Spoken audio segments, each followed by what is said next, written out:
Moïse Gomis, bonjour, vous êtes notre correspondant au Nigeria, plus précisément à Abuja, où siège la CEDEAO, la communauté des pays d'Afrique de l'Ouest. La réunion vient de commencer. On sait la CEDEAO a décidé il y a quelques jours, dans la foulée de ce coup d'État, la fermeture des frontières avec le Mali. Que peut-on en attendre aujourd'hui de cette réunion?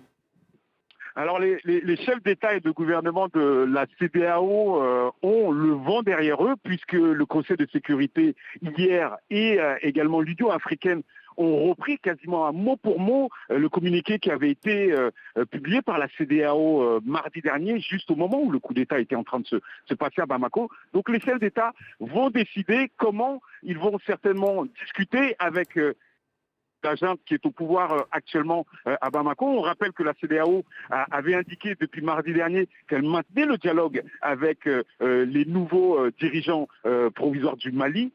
Et la CEDEAO également, en fermant la frontière un petit peu plus tôt que ce qu'elle l'avait fait en 2012, la CEDEAO maintient la pression sur cette équipe dirigeante du Mali pour que le chef d'État Ibrahim Boubacar Keïta soit libéré, que son Premier ministre qui a été déchu également soit libéré, Boubou Cissé, et qu'également les militaires et les hauts fonctionnaires qui sont actuellement incarcérés dans le camp de Kati à Bamako soient libérés également. C'est l'une des priorités des chefs d'État. Ils vont certainement le rappeler durant la journée et ils vont aussi indiquer à cette junte la manière qu'ils voudraient que le retour constitutionnel soit fait à Bamako. Donc c'est une réunion où chacun des chefs d'État et de gouvernement sont dans leur pays respectif pour raison de pandémie Covid-19.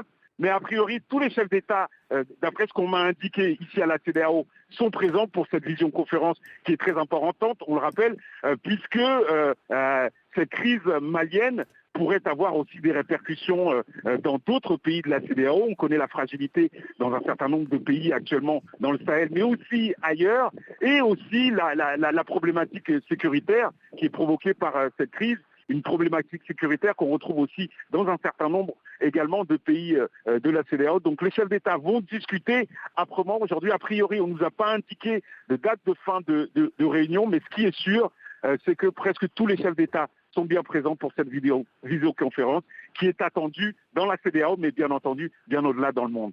Moïse Gomis, correspondant de France 24 au Nigeria. Merci.